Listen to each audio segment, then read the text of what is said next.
ગૌણ સેવા પસંદગી મંડળ દ્વારા એક નોટિસ બહાર પાડવામાં આવી છે તમારી સીસીની પરીક્ષાને લઈને. તમે જોઈ શકો છો કે અત્યારે હું એની ઓફિશિયલ વેબસાઇટ જે છે એ ખોલીને બેઠો છું અને આ વેબસાઇટમાં તમે જોઈ શકો છો કે આપણી જે સીસીની ભરતી છે એની પહેલી જ નોટિફિકેશન તમારી સામે અહીંયા તમે જોઈ શકો છો.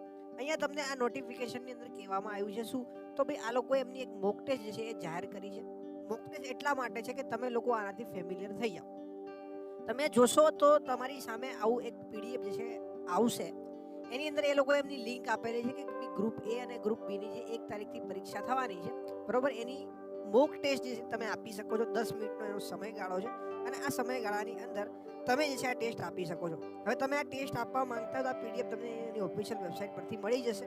પણ અત્યારે હું અહીંયા અમુક જે વસ્તુઓ છે એના ઉપર તમને કહેવા માંગુ છું કે મોક ટેસ્ટમાં ખરેખર હશે શું, આવું જ તમારું પેપર આવશે અને આપણે જોઈએ કે ભાઈ એકબીજાના સબ્જેક્ટની અંદર તમે સ્વેપ કરી શકશો કે નહીં. એ જે તમારો પ્રશ્ન હતો એ પણ આની અંદર સોલ્વ કરેલો છે.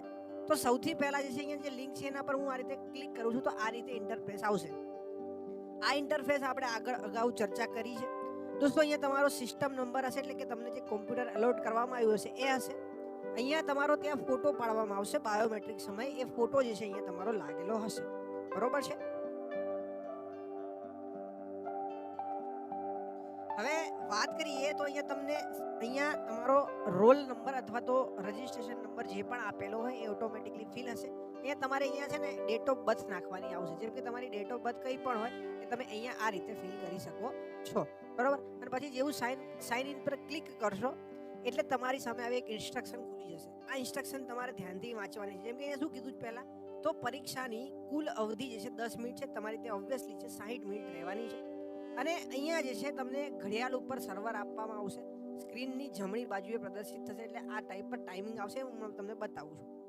અહીંયા તમે જોઈ શકો છો કે અલગ અલગ સિમ્બોલ જે છે એનો અલગ અલગ મતલબ છે. જેમ કે અહીંયા આ જે આવો સિમ્બોલ છે એનો મતલબ એવો થાય કે તમે હજી ક્વેશ્ચનને જોયો જ નથી, તમે જે છે પ્રશ્નનો જવાબ આપ્યો નથી. જો તમે પ્રશ્ન જોયો હોય અને એને આગળ 7 નેક્સ્ટ કર્યું હોય તો આવું લાલ કલરનો આવશે એટલે કે તમે પ્રશ્ન જોયો છે પણ એનો જવાબ આપ્યો નથી. ગ્રીન કલર જે છે એનો મતલબ એવો થાય કે તમે પ્રશ્નનો જવાબ આપેલો છે. આ જે પર્પલ છે તમારી માટે સુપર ઇમ્પોર્ટન્ટ છે, ધ્યાનથી સમજજો. અહીંયા શું કીધું છે કે તમે પ્રશ્નનો જવાબ આપ્યો નથી પરંતુ પ્રશ્નને સમીક્ષા માટે ચિહ્નિત કર્યો છે. એટલે કે તમને આ પ્રશ્નનો જવાબ માની લો કે સી લાગે છે પણ અત્યારે તમે આપ્યો નથી, તમે પછી એના માટે રાખેલો છે. પછી આ જો ગ્રીન કલરનું છે પર્પલ વિથ ગ્રીન, એમાં શું કીધેલું છે તમને તો અહીંયા કીધેલું છે કે તમે પ્રશ્નનો જવાબ આપ્યો છે અને પ્રશ્નને સમીક્ષા માટે ચિહ્નિત આપેલો છે. એટલે કે જવાબ તમે ટીક કરેલો છે અને માર્ક ફોર રિવ્યુ રાખેલો છે એટલે તમારો ટીક રહેશે બરોબર છે. હવે જો આ માર્ક ફોર રિવ્યુ છે એના માર્ક્સ કપાય છે કે નહીં તો એના વિશે બી તમને અહીંયા માહિતી આપેલી છે. જો તમે જોઈ શકો છો કે જો તમારે પ્રશ્નનો કોઈ વિકલ્પ પસંદ નથી કરવો અને પ્રશ્નને સમીક્ષા માટે કરવો છે તો માર્ક ફોર રિવ્યુ બટનનો ઉપયોગ કરવાનો છે બરોબર છે. આ પરીક્ષામાં ખોટો થશે નેગેટિવ માર્કિંગ કેટલું છે 0.25 માર્ક છે બરોબર. હવે માની લો કે તમે આ પેપર જે છે શરૂ કરવા માંગો છો, એ તમને ઇન્સ્ટ્રક્શન આપશે ત્યાંથી કે ભાઈ હવે પેપર શરૂ કરો અને તમારી કોમ્પ્યુટર ઉપર એક મેસેજ પણ આવશે કે you can start your exam now બરોબર છે. અહીંયા લેંગ્વેજ તમારે કોઈ સિલેક્ટ કરવાની નથી, ખાલી આઈ હેવ રીડ કરીને સીધું આઈ એમ રેડી ટુ બિગિન કરશો એટલે તમારી પેપર જે છે પરીક્ષા જે છે ચાલુ થઈ શકે.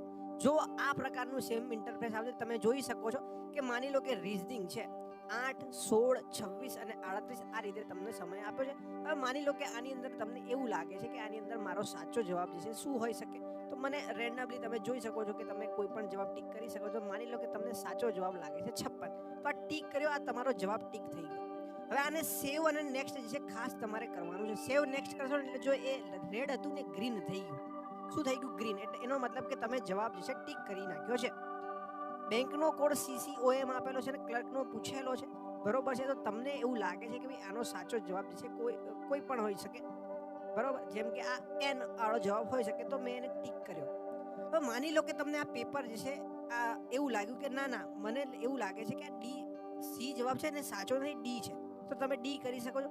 માની લો કે તમને એવું લાગે કે આ ચારેયમાંથી મેં જે ટીક કર્યો એકે સાચો નથી, આ ક્લિયર રિસ્પોન્સ ઉપર તમે જશો તો બધા ઓપ્શન જે છે તમારા ડિલીટ થઈ જશે. બધા એટલે કે આ પ્રશ્નની અંદર કોઈ પણ ટીક કરેલું હશે એ જતું રહેશે. માની લો કે તમને આ 3 પ્રશ્નો સોલ્વ કરીને મજા ના આવી કે સાહેબ નથી મજા આવતી, મારે હવે ગણિત સોલ્વ કરવું છે તો જો આ પહેલું રીઝનિંગ છે 40 માર્કનું, 30 માર્કનું મેથેમેટિક્સ ઇંગ્લિશ. માની લો કે તમને એવું છે કે મારે થોડો કોરો ખાવો છે, મારે થોડીક રાહ જોઈ છે તો સીધા જતા રહો ઇંગ્લિશ ઉપર. ઇંગ્લિશ ઉપર જેવું જશો ને એટલે અહીંયા આવી જશે એવરી ડે. આ શું છે? સિમ્પલ ટેન્સ છે ગોઝ આવશે તો ગોઝ તમને એવું લાગે સાચો જવાબ તો સેવ નેક્સ્ટ કર્યું. પછી તમને સો જે છે એનું તમને શું પૂછ્યું છે સિનોનમ. સો એટલે કે બતાવવું થાય એટલે એનું સિનોનમ પૂછેલું છે એટલે શું થાય ડિસ્પ્લે થાય. તો તમે એના પર ક્લિક કરીને સેવ નેક્સ્ટ કરશો. માની લો કે તમને હવે ગુજરાતી કરવું છે તો ગુજરાતી પર જઈ શકો છો. અહીંયા ખાસ વસ્તુ એક સમજજો કે તમારા પ્રશ્નો કેટલા છે તો ઇંગ્લિશના ટોટલ પ્રશ્નો 3 છે. અહીંયા તમે જુઓ ગ્રીન કલરનું તમને દેખાય છે ત્યાં તમને શું બતાવે છે કે ભાઈ તમે 2 જવાબ ટીક કર્યા એટલે માની લો કે રીઝનિંગ જે છે એના 40 પ્રશ્નો છે ને તો 40 પ્રશ્નોમાં તમે 1 ટીક કર્યો છે ને તો બતાવશે કે ભાઈ 1 ટીક કર્યો છે. જેમ કે અહીંયા ટોટલ પ્રશ્નો 8 છે બરોબર, એમાંથી મેં 1 ટીક કર્યો છે, 2 જે છે મેં જવાબ નથી આપ્યા અને 5 પ્રશ્નો એવા છે કે જે મેં હજી સુધી જોયા જ નથી. બરોબર છે, તો ધ્યાનથી સમજો, આ બહુ ઇમ્પોર્ટન્ટ માહિતી છે. ત્યાં તમારા આ રીઝનિંગ જે છે એના 40 પ્રશ્નો હશે. એમાંથી તમે જો જેટલા ટીક કર્યા હશે ગ્રીનમાં બતાવશે, જે ટીક નથી કર્યા એ રેડમાં બતાવશે અને જે તમે હજી સુધી જોયા નથી એ વ્હાઇટમાં બતાવશે.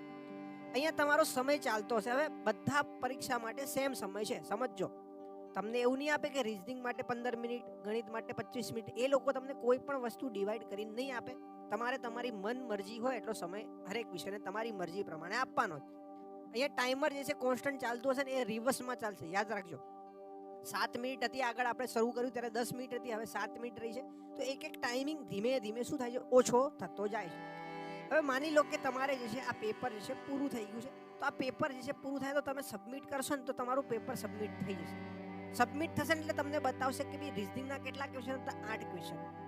તમે જવાબ કેટલા આપ્યો, 1નો. તમે જવાબ કેટલાનો આપ્યો, આખું લિસ્ટ તમારી સામે આવી જશે. આ તમારે નોટ ડાઉન કરી લેવાનું છે કે ભાઈ મેં મારા પેપરમાં 40માંથી 30 અટેમ્પ કર્યા, ગણિતમાં જે છે મેં 30માંથી 25 અટેમ્પ કર્યા, ઇંગ્લિશમાં 15માંથી મેં 10 કર્યા અને ગુજરાતીમાં મેં 15માંથી 15 કર્યા. તો એ તમને અહીંયા બતાવી દેશે તમે જેટલા અટેમ્પ કર્યા હશે એ.